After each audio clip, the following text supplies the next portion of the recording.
What's up, dude? What's cracking, dog? What's going on, everybody? Hello. Hi. I still have a marshmallow head in my closet. That thing lives in my closet. I literally have a marshmallow head that just lives in my closet, and I never use it. I want to use it more. I think I only used it once. But how cool is it? I made this myself, dude. How sick is that, dude? I am Marshmallow. Did you know that? Did you know that I am Marshmallow? Because I am. I am Marshmallow.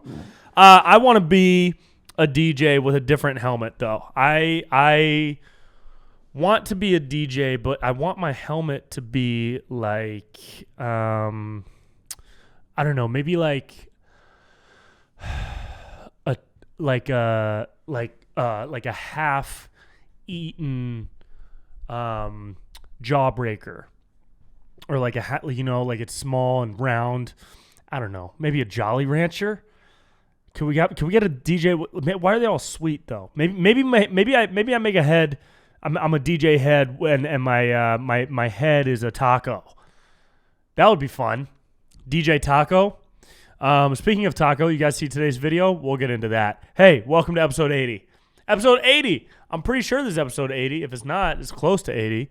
Man, this episode of the podcast is brought to you by BiOptimizers. Yo, they have a new thing. I want you to listen to this. Don't skip the ad. It's called Blood Sugar Breakthrough, okay? Now this, I actually looked it up before I started promoting it. But this is something that I will start using all the time because my whole life I've had a really bad sweet tooth. My diet doesn't really consist of a lot of carbs, but I figure it'll help anyways because it helps your body not store carbs. It helps your body break down and digest those carbs and use them for energy right away instead of storing them. It's got a lot of good stuff in it. Blood Sugar Breakthrough from BiOptimizers. I think the site is going to be bloodsugarbreakthrough.com/Brent Pella. But also check out magnesiumbreakthrough.com/Brent Pella. They just make good stuff, BiOptimizers. They just make good products that can make your life better. So if you struggle with blood sugar, you have spikes and crashes, you eat a lot of sugar, maybe you have a condition where blood sugar is an issue, I highly recommend you check out their website and learn about this product. Okay? BiOptimizers, baby. Support the sponsor so they can support your boy. What are we drinking today? Today we're drinking sangria. Look, I made some sangria. How cool is that? Dude, I'm a dirty little bitch for rosé. I'll tell you right now, I'm not even ashamed. I love rosé. I love a good rosé. I'm actually working on. You know what's fun about this podcast is you guys actually get to know me way more than people who only watch my videos, because here I actually kind of just talk and hang, and it's like a fun hang, which is why I've done it for 80 episodes. You know, if it wasn't fun and relatively easy to do this podcast, I wouldn't be doing it because I just don't have the time. But it is fun, and it is relatively easy because it's just a hang. It's just a fun hang. I feel like I'm hanging with you, but you're not allowed to talk. I feel like I'm hanging out with you, but you're like, tied up in a corner like in Saw, and you have duct tape around your mouth. So it's fun for me to just kind of force my ideology onto you and start growing this cult. Anyways, I said, why did I say that? Oh, because of rosé. And because you guys that listen to the podcast, all 17 of you are gonna be the first to know about some really cool shit that's gonna pop off here in the next 6 to 10 months. So not gonna say anything about it today, but I will say it is rosé wine related. And if you're not into rosé, dude, you think you're too much of a man? Fuck all that, dude. Drink some rosé. It's delicious. Hot summer day. Tell me you want beer over rosé on a hot summer day on a rooftop? Crazy. Oh, you want to be bloated. Oh, okay. You like farting. You enjoy farting and then kind of leaning one way so that it comes out silently, and then just kind of like pretending to stretch so that the air that you move with your hand will actually be the fart, and you'll send it that way. So you fart, and then you just kind of like go like that. Oh, man, so I'm stretching. And then you do a little bird flap real quick so that the fart will go that way. That's what you enjoy? Because that's what happens when you drink beer. So I don't get that. I don't have to experience that because I drink rosé. And the sangria is really good. Anyways, what are we doing today, dude? We got a couple things to talk about, bro. First things first. Hey, man. Shot a video with Shaquille O'Neal. How cool is that? My 10-year-old, the 10-year-old Brent that lives in here is beyond excited. That is one of my favorite videos, but also it might just be my favorite moment of like something that I've done in my life, in my entire life. Shooting with Shaq in that moment was above and beyond fun. And you know, so I have a friend of a friend who helps Shaq with his music. Shaq is a DJ. If y'all didn't know, go check out DJ Diesel, and he plays crazy deep dubstep bass music, and it's wild. It's a wild fucking party when he plays. And he loves it, and he does it kind of for free because he doesn't need the money. He does it just for fun and to spread the vibe and spread good vibes and help people come together to party and have more fun, which is fucking awesome. And that's the only goal that I have in life too. So it's really cool to see that. And a friend of a friend helps him with his music. And I talked to this friend of a friend a few months ago because he was interested in having me and Blake Weber do some videos with Shaq to promote the album. So we talked back and forth for a while. I went out of town to shoot Wild 'N Out. He went on tour. And then we reconnected at Beyond Wonderland when he came with Shaq because Shaq was playing. And we had like a 5-minute window where we rushed back to the VIP section. And I saw my buddy and I saw his boy. And I'm like, yo, here's a concept. Me and Blake are going to be 2 wannabe DJs. Our favorite DJ of all time is Shaq. We're going to bust into his trailer, pitch him our demo. It's going to go badly. He's going to kick us out. As I'm pitching, that's literally all that I pitched. As I'm pitching this, I feel like a weight drop on my shoulder, and this big tree trunk of an arm is just hanging on my shoulder, and I'm just like, I like buckle under it. I look behind me, and it's Shaq, and he's like, "What's up, y'all?" And I was like, "Oh shit!" And so my buddy pitched him the idea right in that moment, and Shaq was like, "All right, cool, let's do it." He was in like that. Like, it was so quick and easy. I mean, that's a testament to how awesome my buddy is, and how, you know, close he is with Shaq. To be able to pit, but also it's just like Shaq being cool enough to shoot with us, like in the heat of the moment right away, is awesome. And so we went to his trailer, and I was about to direct the cameras because we had 2 camera guys, and I was about to say, like, you kind of do this with the camera and focus here, and you on this lens do this with this and focus here. But before I could even start, Shaq was like, "All right, I'm gonna pretend to be asleep. Let's do it. Roll the camera. Let's do it." And we're like, "Oh, fuck. Okay, here we go." And we just immediately went for it. No preamble, nothing. Just went in, improvised the entire scene. None of that scene was written. Go watch it. It's called How DJs Get Discovered on YouTube, featuring Shaquille O'Neal. And it's on my YouTube. And we went in. We shot the whole thing. Didn't miss a beat. Didn't retake anything. It was one big scene, and man, if that wasn't the most in the moment I've ever had, I don't know what is, dude, because that was like, we were firing on all cylinders, dude. It was so funny to see him. He got into it with us. We were in it with him, and it was all improv, every word. I had a whole thing written. We didn't do anything that I wrote, and it came out probably better than what I had written. So hilarious beyond all belief. Came out really well, super funny. Shaq is the fucking man. And then, of course, it got like 0 views. So, but, you know, I've accepted that. I have no control besides to just make stuff that I think is good. You know what I mean? I have no control over the fact that, you know, I have buddies out there, friends of mine, who I genuinely like and enjoy, are making kind of trash videos. You know, montage style one-liner videos about weird random topics like guys jerking off, or, you know, like porn parodies or whatever, like really easy lowbrow comedy stuff. But on the internet, that's what rules. That's what reigns supreme. So, like, kudos to anybody who is able to identify what's trending and what will get them views and subs. And then capitalize on that. That's awesome. That's a skill in itself. And it's a skill I purposefully don't try to have because I want to do what I think is fun and what I think is funny. And maybe some of those people do what they think is funny. And maybe some of those people think that what they're making is funny. Maybe they really enjoy it. And that's awesome. That's fucking great. I do wish that the internet was a little more apt to consuming content that's of like a, I don't want to say higher concept, but at the end of the day, it kind of is. You know, when you watch that video of how DJs get discovered with me, Blake, and Shaq, there's a storyline to it. There's interview mixed with B-roll, a ton of different locations and people. There's an actual narrative going on, right? So you have to lock in and pay attention to be entertained, and you fucking will be entertained for sure.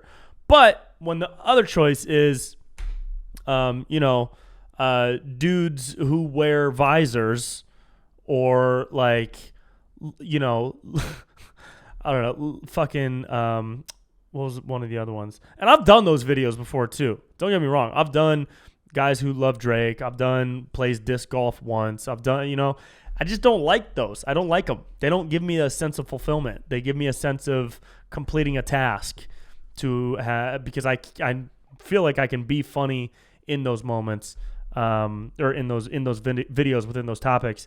But it's not really fulfilling to your boy. Your boy wants to make some fun shit. Your boy wants to make some unique stuff where I can play a character and tell a story, and abide by a narrative and kind of create a world, rather than just be like, yeah, dude, I remember the first time I wore glasses. Yeah, I love these glasses. Yeah, I dig holes, or whatever the fuck it is. Guys who wear sunglasses or some shit.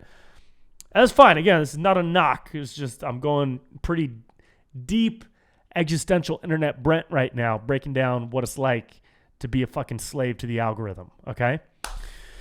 Anyways, man, the Shaq video being one of my favorite videos that I've done, and potentially my favorite moment I've ever had making a video, got one of the least amount of views of any video.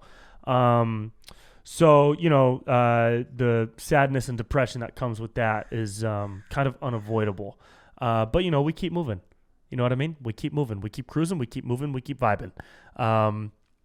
New video out today is about tacos and how people defend mandates. So I'm recording this podcast on Sunday, September 19th at 3 p.m. So I actually haven't finalized the title. But a couple options are how people defend mandates, how people defend the vaccine mandate, or if the vaccine was a taco. And if you've watched the video, then you get the context. But however I end up titling it, go check it out, because it's really about logic at the end of the day. They're mandating passports and proof of vaccination for work or to eat food at a restaurant. But even the vaccine isn't 100%. And so when somebody says, oh, well, if you've already had COVID, that doesn't mean the antibodies are 100%. Yeah, but let's have some science here. Let's have the science of, let's say the vaccine, let's say hypothetically, okay, and I'm not on board for any type of anti-vax conspiracy over here. All right, I'll talk to you about that in person if you want to come see me after a show and spitball some ideas about how Bill Gates is eating babies at night. I'm down to have that entertaining conversation. But on the pod, we talk with logic. All right, you know what I mean? That's what I'm trying to do here, because we got to break these motherfuckers down with reasoning, not with outlandish claims. Which some of them obviously are not as outlandish as we once thought. You know what I mean? Lab leak. So the mandate where you have to show your vax card, but you can't show your proof of antibodies, right? When you have so many doctors saying, hey, it's testable and provable to show that you have antibodies, and we can prove if you take this test, you show that you have antibodies, we can tell if those antibodies will last a long time. We can make a reasonable hypothetical guess that is likely to be true, right? But you can't show that, because having the vaccine means, oh, you have a reasonable hypothetical amount of protection that is likely to be true. But it's not 100%, just like the antibodies are not 100%. So even if the vaccine protects you for, you have a 99% chance, right? Well, what if the antibodies you have give you a 90% chance of being protected? What the fuck is the difference here between letting somebody in? So that's stage one. Beyond that, you go into the freedom argument, which I'm all for currently. But I'm focused on this one because it's so fucking absurd to force a vaccine passport and not allow proof of antibodies. Now, forcing proof of anything is a different conversation, okay? And I'm down to have that conversation, but I don't have a lot of time right now, so I'm not going to get into it, But I get that, and I'm on board. I don't think anybody should be forced to show shit going into a bar. But because you are forced right now in a lot of places, LA just started this. Because you are forced to show proof of vaccine when you go into a bar, it should be logical to then also be able to show proof of antibodies through natural immunity. And people say natural immunity doesn't exist. Hey, no, dum-dum. It does, okay? Maybe not for everybody. I've had friends who had COVID 2 or 3 times. They got sick every time. So obviously, those people don't have any natural immunity. I also know friends that had COVID and were completely fucking asymptomatic and have never gotten it again. So maybe those people do. So it's the person-to-person thing. And then what do you do about the people with exemptions, with legitimate exemptions? Because you're all trying to protect these people. Everybody's trying to protect that 1 out of 100,000 or whatever it is person who simply can't get the vaccine, right? And so what do you do when someone like that shows up to your bar? You say, oh, you can't come in this bar because we're trying to protect you. But wait, isn't everybody in the bar vaccinated because they had to show a vaccine? Yeah, do you have one? Well, no, I literally can't get one because I have extreme Crohn's or extreme some whatever disease. That means you can't get the vaccine. So I literally can't. Sorry, we're trying to protect you. So you can't come in the bar. Is that what happens? Is that the world that we're living in now? I think that's a valid fucking question, dude. I think that's a valid question. And I think it's okay to ask questions, And luckily I only have 17 and a half listeners to this podcast, so nobody's going to try and silence me like they did to Nicki Minaj. And again, dude, let people. The thing is, when somebody like Nicki Minaj or somebody just in general speaks up with a different opinion or an experience that might be opposite to what the mainstream narrative is, mainstream narrative being there are 0 side effects to the vaccine and it's safe for everybody. And then someone like Nicki Minaj is like, my cousin's balls are the size of watermelons. See, she should be allowed to say that. But the people who come at her like, shut the fuck up, don't say that, you're not supposed to talk bad about the vaccine, you're making people not want to get it. No. Instead, what you should be saying is, do you have evidence? Do you have proof? Can we talk to him? Can we see him? Give us more for this. We need more. But everybody's like, no, less information that goes against the mainstream CNN narrative. And no, dude, we need more. We want every shred possible, okay? We shouldn't be trying to silence anybody, in your boy's opinion, If Nicki Minaj thinks something bad happened to her cousin and his nutsack is the size of a fucking Honda Fit, then should probably dig into that a little more. Prove it to be false, Prove it to be false before you tell someone to shut the fuck up. And stop shutting people up, too. All this weird, we're branding people for misinformation when all they're doing is sharing opinions. And it's too much. It's way too much.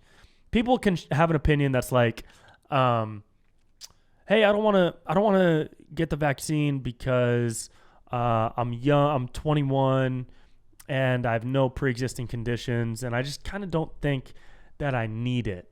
Oh, that's misinformation. Shut them up. Everybody needs it. Everybody needs it because it affects everybody. Nope, it doesn't affect everybody the same. So what you're doing is sharing misinformation. You know what I mean? Anyways, you guys want good news? I highly suggest following Matt Belinsky on Instagram. Go check out his stories. He posts great stories. Matt Belinsky, Bilinsky, with a Matt at the beginning. He's been on the podcast. He's been on the show. You guys might have seen him as a guest earlier. Go back and listen to that episode. It was pre-recall. We did a big recall dive. he does a lot. I got asked recently, where do I get my news from? And I don't watch Fox, CNN. I don't watch MSNBC, PBS. I don't watch OAN. I don't watch anything anymore. I don't watch any of the news outlets. I don't even click on the video clips when they start trending on Twitter. What I do is I follow a couple of independent journalists. There's a couple different ones. Tim Pool, Mike Cernovich.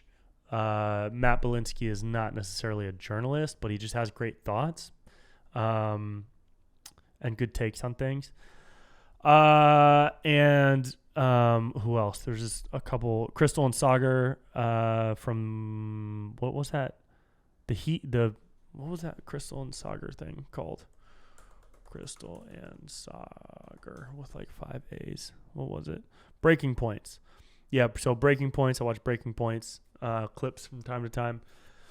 And then I'll go to who's the leftist guy that I follow? See, it's funny because I don't really have a side politically, so I'm a bit all over the place when it comes to news. Shapiro, I watch Ben Shapiro clips. I don't agree with everything Ben Shapiro says. He's a bit too religiously conservative for me on some things. But anyways, I say that to just say add Matt Belinsky to your news sources because he's got good shit. God, fucking Gavin, dude, he's still fucking here, dude. Fuck this guy, dude. Fuck, dude. Ha, fucking motherfucker. God, I don't like this fucking guy, dude. Man, he just needs to go. You know what I mean? He needs to get the fuck out of here, dude. Just get the fuck out of here. It's all right. The election is next year, so hopefully he doesn't. I mean, we just got to. The main reason I wanted him to go is because we're great on COVID right now. We're doing fine. It's September 19th. Cases are way down. Hospital availability is up. Okay. But it's not even so much about that as it is about stupid things that are very likely to not be having any effect. Like the vaccine card mandate thing. Anyways, dude, that's it. That's it for COVID stuff. Let's talk about fun stuff, dude. What came out of the Shaq video is me and my boy Blake are doing the Space Boys. We are the world's greatest DJ duo. I don't know where this is going to go, that little side fun thing, but go follow Space Boys on Instagram. SBASSBOIZ, Space Boys. And we're going to start doing some fun EDM comedy projects, I think. That would be a fucking blast. Also, dude, I keep seeing a bunch of people doing Joe Rogan impressions online. Hey, man, that's great. Keep doing it. But all these motherfuckers doing bad Joe Rogan impressions, I just want y'all to know I was the first to do a bad Joe Rogan impression, okay?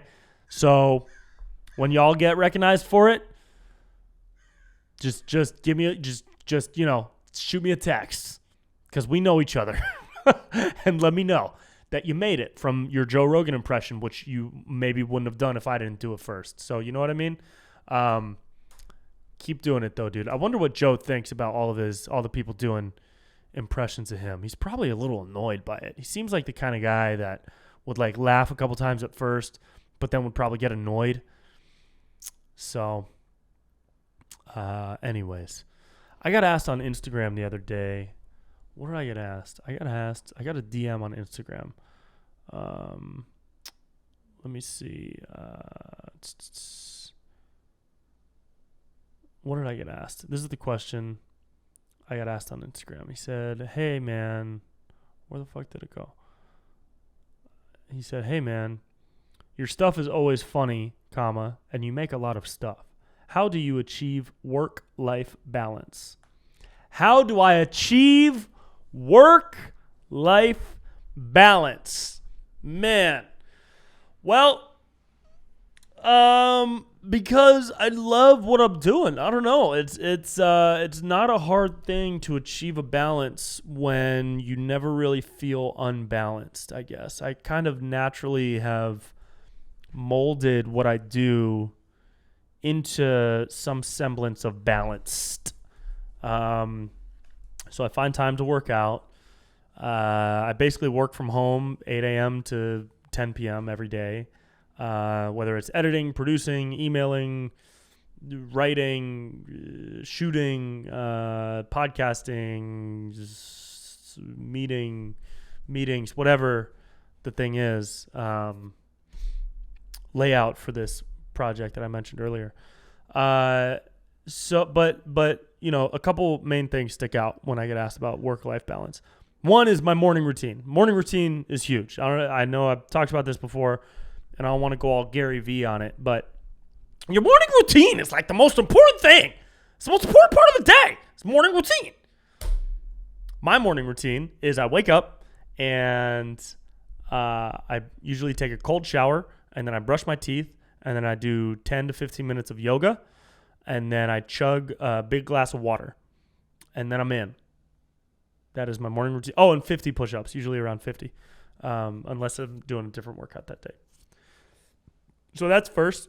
Second is exercise, regular exercise, a couple times a week. I don't go 5-6 times a week anymore because I can feel my body disintegrating, unfortunately. But I do either do a hard basketball workout once or twice a week, a hard beach workout once or twice a week, and a hard run, a long distance run with some stairs workout once or twice a week.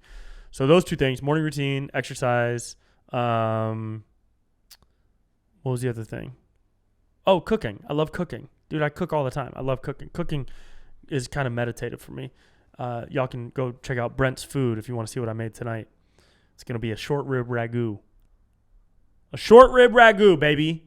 That's what we're doing these days. We're making short rib ragu, and we're vibing. We're making vibey-ass short rib ragu. Okay? That's what we're doing, making vibey-ass short rib ragu, dude. Work-life balance is important, bro. It's very important. I'm looking at my whiteboard behind the camera right now, and I have 1, 2, 3, 4 videos on the docket to write and shoot. And I have 1, 2, 3, 4, 5, 6, 7, 8, 9 videos to edit.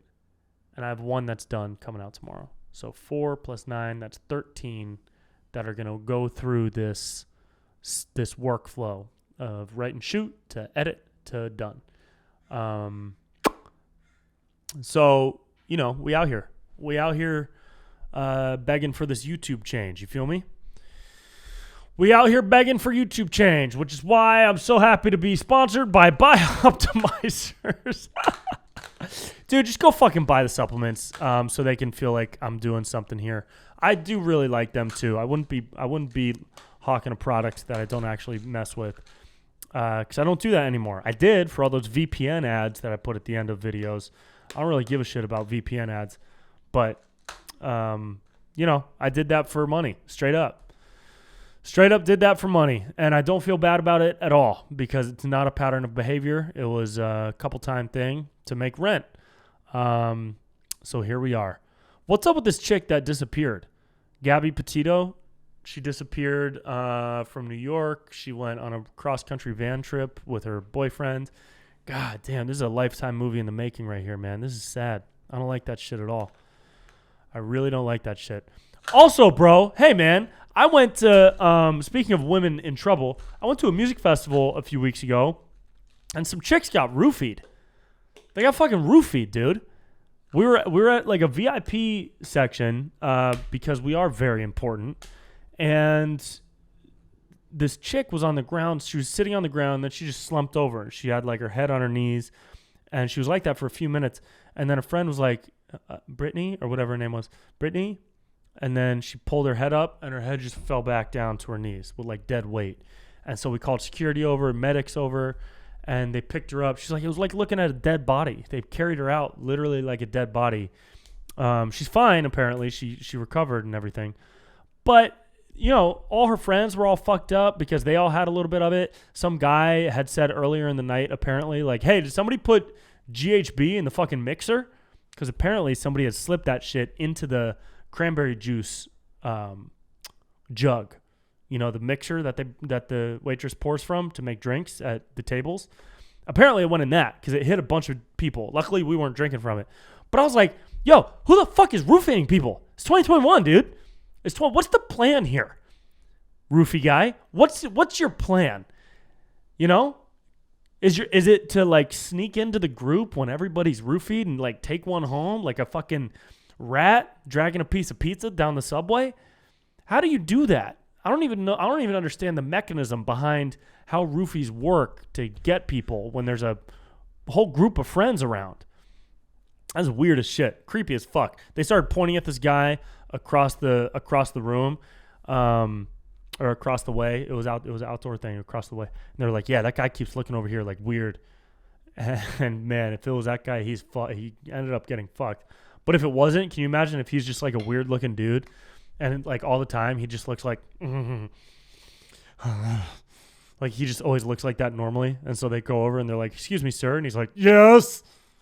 And they're like, hey, we noticed you keep looking at those girls over there. And he's like, yeah, they're very pretty. But he's just like really socially awkward. He's never committed a crime in his life. He's actually like the coolest, like nicest guy.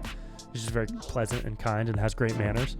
And security's like, oh, you think they're pretty, huh? Yeah, I like their hair. Oh. And security's like, well, sir, one of them ended up getting really sick because somebody had put something in her drink. And he goes, oh no, that sounds bad. And security would be like, all right, buddy, come with me. You gotta go. Anyways, don't root for people, guys. That's the message of this week's episode. Hey, man, love y'all so much. Thanks for chilling. Thanks for cruising. Thanks for vibing. BiOptimizers, magnesiumbreakthrough.com/Brent Pella, bloodsugarbreakthrough.com/Brent Pella. I hope is the link. Get yourself some supplements. Stay healthy. Stay happy. Stay healthy and stay happy. Okay? And I'll see y'all next week. Bye-bye.